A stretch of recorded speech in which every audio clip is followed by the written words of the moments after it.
The start of Major League Baseball's regular season often marks the tail end of what we'll unofficially call extension season. It's a time when teams try to lock up their cornerstone players to lengthy deals that buy out arbitration or free agent years and ensure they will remain centerpieces of their lineup or pitching staff for years to come. This year's extension season was a busy one. Just before the end of spring training camp, we saw a slew of signings that included the Mariners dumping a bunch of money in front of the big dumper, catcher Cal Raleigh, the Guardians extending ace Tanner Bybee, and the Blue Jays signing catcher Alejandro Kirk. And just since opening day, the long-term contracts have kept coming.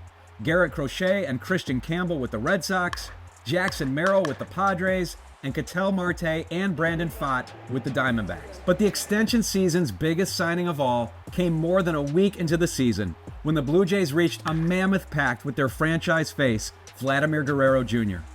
The 14-year, $500 million deal lapped the field for biggest in Blue Jays history and ended the contract drama that had surrounded Guerrero and the Jays in recent years. Now, Guerrero is as much a Canadian staple as poutine and maple syrup, and the Jays know they can build around one of the most productive hitters in franchise history for the rest of his career. Of course, a deal of that magnitude has ramifications not just for Toronto, but all of MLB, because it removes Guerrero from next winter's free agent class and leaves us with an obvious number one name that will soon be available in the open market: Kyle Tucker. All hail King Tuck! The prospect of Tucker potentially changing teams is not a new one, because he was just traded from the Astros to the Cubs in December. But while the Cubs gave up a big haul to get this big bat, they don't necessarily have him for the long haul. Tucker is in his final season before free agency, and with Vladdy signing with the Jays for $500 million and Juan Soto signing with the Mets last winter for $765 million over 15 years, the baseball world is buzzing about what Tucker might get. His pending availability gives a wider array of fans reason to learn more about one of the game's most underrated and understated superstars. On a star-studded Astros roster that dominated the American League much of the last decade, Tucker didn't always get as much attention as the likes of Jose Altuve, Alex Bregman, Carlos Correa, George Springer, Yordan Alvarez, etc. But after getting selected by the Astros at 5th overall in the 2015 MLB draft, out of a Tampa high school where he was teammates with Pete Alonso, then debuting in 2018 and getting his feet wet over the next couple years, Tucker emerged as one of the most productive players in MLB. It's gone! Kyle Tucker! From 2021 through 2024, King Tuck, as he's known, averaged 28 homers, 29 doubles, and 90 RBI per season. His 146 OPS plus in that span is considered 46% better than league average. The only players with at least 500 games played in that span who had a higher OPS plus were Aaron Judge, Shohei Ohtani, Alvarez, Juan Soto, Bryce Harper, and Freddie Freeman. Actually, though Tucker missed extended time with injury in 2024, his closest comp in that 4-season span was none other than Soto. On a 162-game average from 2021 to 24, Tucker averaged 35 homers to Soto's 34, 73 extra base hits to Soto's 64, and a .527 slugging percentage to Soto's .520. Teammates have long marveled at Tucker's readiness in the box, how he doesn't need to overthink even as opponents throw a litany of arms against him. He just looks for his pitch and aggressively pounds it, as he did in 2022, when he hit 2 homers in Game 1 of the World Series. Kyle Tucker owning Game 1! It was just the 56th multi-homer performance in the history of the Fall Classic. And because Tucker is such a good defender in right field, to go with his offensive prowess, his 20.9 wins above replacement across those 4 seasons ranked 10th among all MLB position players. This guy does a little bit of everything on the baseball field. It's awesome. We just don't talk about him enough.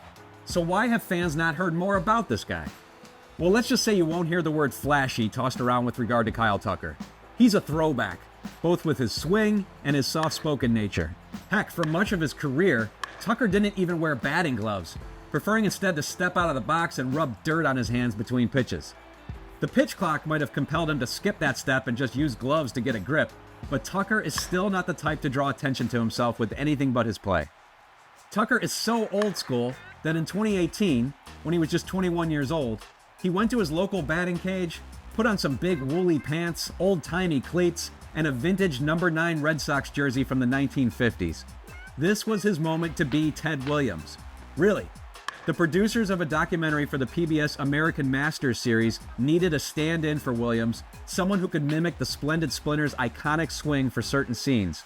And after scouting some videos of various players, they landed on Tucker, whose resemblance to Williams in height, weight, and effortless left-handed uppercut was downright eerie. Tucker might not actually be Ted Williams, but early in this 2025 season, he sure hit like him. In only his second week with his new club, Tucker went 9 for 23 with 3 homers and 8 RBI as the Cubs won 5 of 6 games. No doubt about it. Wow. I can't get used to watching this guy hit. Yeah, boy, this is fun. He earned Player of the Week status.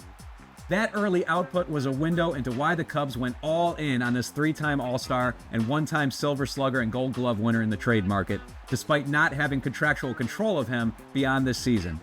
And that makes Tucker maybe the most interesting player in MLB right now. The Vladdy deal completely altered the market for impact bats, and now Tucker, who is in his age 28 season, shoots right to the top of it. So is it too early to speculate on which teams might go after Tucker? Never!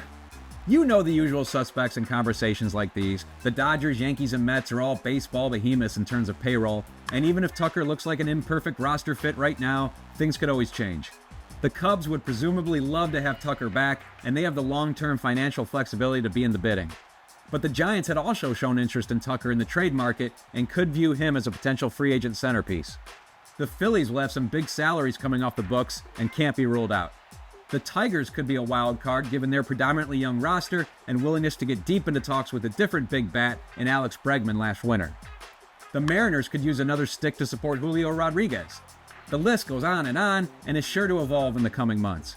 But the most interesting potential destination of all might be right back where we started, with the Blue Jays.